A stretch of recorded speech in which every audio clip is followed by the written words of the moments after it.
Bien, donc à l'antipode de ce qui a été annoncé dans la thèse, qui est l'axe 1 de réflexion, maintenant nous allons dire dans l'axe 2 qui sous-entend l'antithèse, la famille, l'école et le monde comme facteur de dégradation des comportements individuels. Alors, en amont, on avait dit que la famille, l'école, le monde, les masses médias contribuent beaucoup pour l'éducation. Mais en aval, nous allons montrer aussi, quelque part, que la famille et le monde, les masses médias aussi contribuent pour la dégradation de l'instruction de l'école. Alors, ici, nous avons dit la famille, par exemple, avec la mutation de la famille, a donné naissance à de nouvelles structures familiales dont l'évolution suscite d'énormes problèmes, parmi lesquels la famille éclatée, monoparentale. Donc une famille qui a connu une fissure, une famille qui connaît alors une séparation ou encore une scission, ou encore si vous voulez une séparation de conjoints. Donc ça peut aussi être un facteur de nature à compromettre l'éducation de l'enfant. On peut dire qu'une famille disloquée, c'est-à-dire une famille qui a connu une scission conjugale, c'est-à-dire quand les deux parents vont se séparer et que l'enfant évolue unilatéralement du côté d'un seul parent, ça peut affecter son aptitude psychologique. Parce que le manque d'affection, le manque d'amour de cet enfant, d'un parent éloigné, ça pourrait porter un coup sur son éducation. En ce moment, nous pourrons alors dire que la famille peut aussi être un facteur de dégradation de l'éducation. Et cela va dépendre aussi de la civilisation d'un pays. Et chez nous, en Afrique, plus particulièrement au Mali, nous sommes habitués à vivre dans une famille élargie, c'est-à-dire dans une grande famille. Ce n'est pas la famille nucléaire de l'autre côté en Europe qui vit avec les moyens standards, le père, la mère et l'enfant. Donc c'est de l'individualisme exacerbé chez eux. Mais par contre, en Afrique ici, nous sommes habitués à vivre dans la grande famille, dans une famille élargie. Et même si alors, il y a séparation de conjoints, l'accent est toujours mis sur la communion, sur la solidarité alors, des membres de la famille pour que l'éducation puisse bien être transitée. À ce niveau, on peut dire que ça va dépendre de l'état dans lequel l'enfant va se trouver dans cette famille-là. Et après, on a dit que l'école aussi reste le théâtre de toutes sortes de violences, le temps de grève interminable. Alors, au niveau de l'école aussi, qui est une structure par laquelle on transite l'instruction de façon méthodique, parce qu'à l'école, nous avons les enseignants, c'est-à-dire les maîtres, qui sont pétris de méthodes pédagogiques, parce que si nous prenons l'ambiance des méthodes pédagogiques, il y en a beaucoup. Donc l'enseignant doit être suffisamment outillé, suffisamment imprégné des méthodes pédagogiques pour l'adapter à chaque cas d'apprentissage.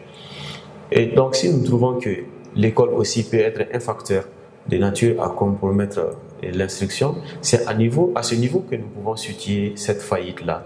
Parce que avec la violence, aujourd'hui, l'école est devenue le théâtre de toutes sortes de violences. Et cette situation reflète parfaitement l'état actuel de certains pays où l'école vraiment est au bord du gouffre.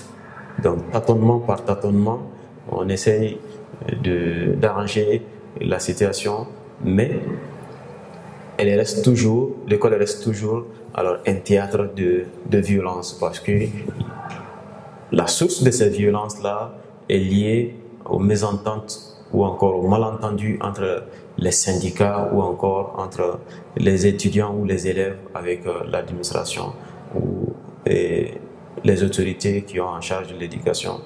Donc, ce problème qui est tant récurrent dans les structures scolaires, s'il est mal géré, ça peut prendre d'autres dimensions et ça va engendrer la violence au sein de ces structures scolaires-là. Et là, ce cas se vit dans certains pays, notamment en Afrique, mais ça se passe aussi un peu partout dans le monde. Il y a aussi le temps de grève interminable.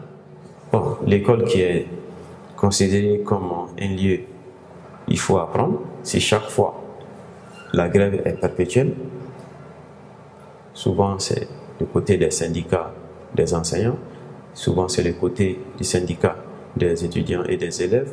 Donc, tant que la grève perdure dans le milieu scolaire, ça va compromettre aussi la transmission de l'apprentissage. Donc, il est utile de souligner ça aussi dans l'antithèse. Donc, si nous prenons le monde, comme on avait dit que le monde c'est l'ensemble d'un groupement d'amis, et ça a aussi des impacts négatifs sur l'éducation d'un enfant, parce que l'enfant qui va s'immiscer dans une mauvaise fréquentation, ça peut provoquer la délinquance juvénile. Parce qu'une mauvaise fréquentation d'un enfant va lui désorienter, ça va lui déboussoler carrément. Parce que quand il passe plus de temps avec ces jeunes qui ont la même classe d'âge que lui, qui se sont écartés de l'acquisition des normes, des valeurs morales, et finalement cet enfant-là va se comporter comme eux, il va adopter l'attitude de ses camarades qui n'ont aucune révérence à l'égard de la morale, à l'égard des valeurs sociétales, et finalement il va adopter le même comportement que ces jeunes-là. Donc ce qui fait que la délinquance juvénile prend naissance à ce niveau-là, et ça va conduire également à l'alcoolisme et plus tard aux drogues, à la prostitution, etc. Donc la mauvaise fréquentation d'un enfant peut lui coûter vraiment les désarrois dans sa vie. Il y a aussi les masses médias. Alors le mass média, comme je l'avais dit, il y a aussi la mauvaise pratique ou encore le mauvais usage des réseaux sociaux. Aujourd'hui, je disais que tout est modernisé avec les nouvelles technologies de l'information et de communication. L'homme se trouve dans un monde commode parce que l'information est accessible dans une fraction de seconde. Donc, ce qui fait que le mauvais usage de ces réseaux sociaux, parce que d'autres l'utilisent pour arnaquer, d'autres l'utilisent pour détourner l'attention des utilisateurs simples, et d'autres l'utilisent en tout cas pour d'autres fins. Aujourd'hui, avec l'avènement du pornographie et l'avènement des sites non autorisés, ça provoque aujourd'hui un grand danger pour l'éducation des enfants. Donc les masses médias aujourd'hui, dans ce sens-là, peuvent faillir à la mission qui est d'éduquer, qui est de transmettre l'éducation. Donc, nous arrivons au terme de notre réflexion, c'est-à-dire au niveau de la conclusion. Nous avons dit, au terme de notre analyse sur ce sujet, il ressort évidemment que la famille, l'école et le monde restent de véritables facteurs d'éducation méthodique d'un individu. Mais il faut reconnaître que l'école, la famille peuvent aussi être responsables de la dégradation de l'éducation. Donc voilà ce qu'il faut retenir sur le vif de ce sujet.